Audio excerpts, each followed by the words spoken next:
अस्सलाम वालेकुम viewers, welcome back to another video. आज की इस वीडियो में हम लोग बात करने वाले हैं गैविका कैप्सूल के बारे में। इस वीडियो में हम लोग बात करेंगे इसके इंट्रोडक्शन, इसके डोजेज, इसके यूज, बेनिफिट्स और इसके साइड इफेक्ट के बारे में। और साथ ही हम लोग बात करेंगे कि जो लोग गैविका कैप्सूल यूज कर रहे हैं उन्हें किन चीज़ों का ख्याल करना चाहिए, यानी ध्यान रखना चाहिए, और ऐसी कौन सी कंडीशन है जिनमें उनको गैविका कैप्सूल जो है वो यूज नहीं करना चाहिए। गैविका कैप्सूल जो है वो बेसिकली एक नर्व स्टेबलाइजर है, यानी ये गैबा एनालॉग के तौर पे काम करता है और जो हमारी नर्व्स है उसको स्टेबलाइज कर देता है। मतलब कि ये हमारी नर्व्स की जो एक्स्ट्रा एक्टिविटी होती है उसको कंट्रोल कर देता है, उसको रोक देता है। गैविका कैप्सूल जो है ये मार्केट में डिफरेंट स्ट्रेंथ में अवेलेबल होता है, जो कि 25, 50, 75, 100, 150 और 300 mg तक की डिफरेंट स्ट्रेंथ में मार्केट में अवेलेबल होता है। अब बात करते हैं इसके यूजेस की। तो गैविका कैप्सूल का जो बेसिक फंक्शन है वो एक एंटी कन्वर्जेंट है, यानी ये एक एंटी एपिलेप्टिक ड्रग है जो कि मिर्गी के दौरों के लिए यूज की जाती है।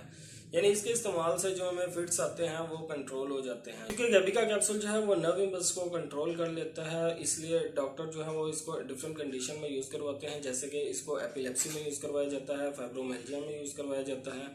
फाइब्रोमियल्जिया ये एक ऐसी डिजीज होती है जिसमें हमारे जोड़े पट्टों में जो है वो दर्दें रहती हैं, और इन दर्दों की कोई जो यानी कि बेसिक जो वजह होती है वो भी मालूम नहीं हो पाती। तो ऐसे मरीजों को रात को सोने में भी बहुत ज़्यादा प्रॉब्लम होती है, उनकी टांगों में दर्द रहता है, जिसको कवर करने के लिए जो है वो गैविका कैप्सूल का यूज़ करवाया जाता है।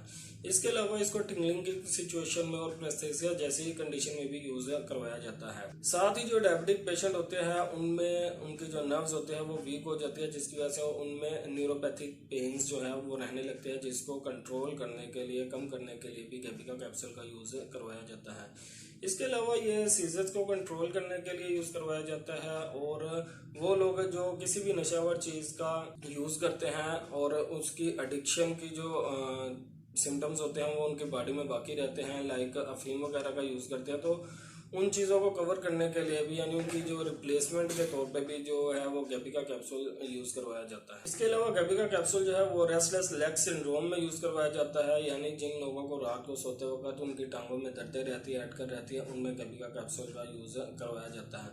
इसके अलावा बहुत से साइकाइट्रिस्ट भी अपने पेशेंट में एंग्जाइटी को ट्रीट करने के लिए जो है वो गैविका कैप्सूल का यूज़ करवाते हैं।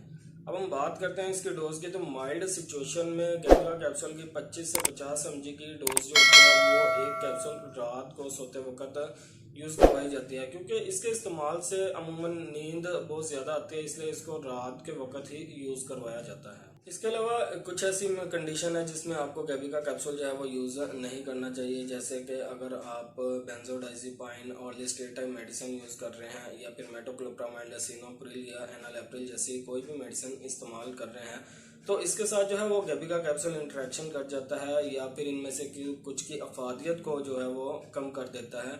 तो ऐसी कंडीशन में आपको गैविका कैप्सूल जो है वो विदाउट डॉक्टर परमिशन यूज़ नहीं करना चाहिए। इसके साथ ही साथ कुछ ऐसी मेडिसिन है जो आपको साइकाइट्रिस्ट जो है वो प्रेस्क्राइब करता है, तो उनके साथ भी आपको गैविका कैप्सूल यूज़ करने में एहतियात करनी चाहिए, या फिर अपने डॉक्टर के मशवरे के बगैर जो है वो गैविका कैप्सूल यूज़ नहीं करना चाहिए।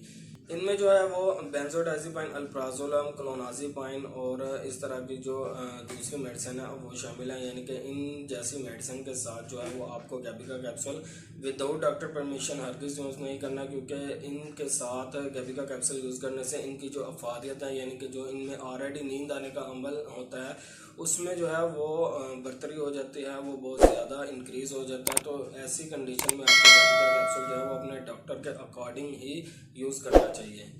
अगर हम इसके साइड इफेक्ट की बात करें तो इसमें जुबान का खुशक होना, मुंह का खुशक होना और कॉन्स्टिपेशन का होना शामिल है। इसके अलावा अगर आपको एपिलेप्सी या एंजाइटी डिसऑर्डर वगैरह जैसी कोई डिजीज़ है तो उसमें आपने गैविका कैप्सूल जो है वो सेल्फ मेडिकेशन के तौर पर हरगिज़ यूज़ नहीं करना। इन कंडीशन में अगर आपको आपका डॉक्टर प्रेस्क्राइब करता है तो ही आपने गैविका यूज़ करना, वरना गैविका कैप्सूल जो है वो सेल्फ मेडिकेशन के तौर पर यूज़ करने वाली मेडिसिन हरगिज़ नहीं है, क्योंकि ये आपके जेनिटो यूरिनरी सिस्टम में प्रॉब्लम क्रिएट कर सकती है, स्पेशली जो प्रोस्टेट के पेशेंट होते हैं उनमें प्रॉब्लम क्रिएट हो सकती है।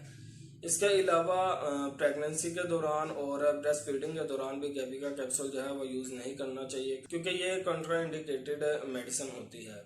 सो गाइस, ये थी आज की वीडियो आपको कैसी लगी हमें कमेंट सेक्शन में ज़रूर बताइएगा। वीडियो को लाइक एंड शेयर ज़रूर कीजिएगा और हमारे चैनल को सब्सक्राइब करना मत भूलिएगा और साथ ही बेल आइकन का बटन दबाना मत भूलिए ताकि हमारी हर आने वाली वीडियो का नोटिफिकेशन आपको बर वक्त मिल सके। मिलते हैं अगली वीडियो में, तब तक के लिए अपना ख्याल रखिएगा। अल्लाह हाफिज़।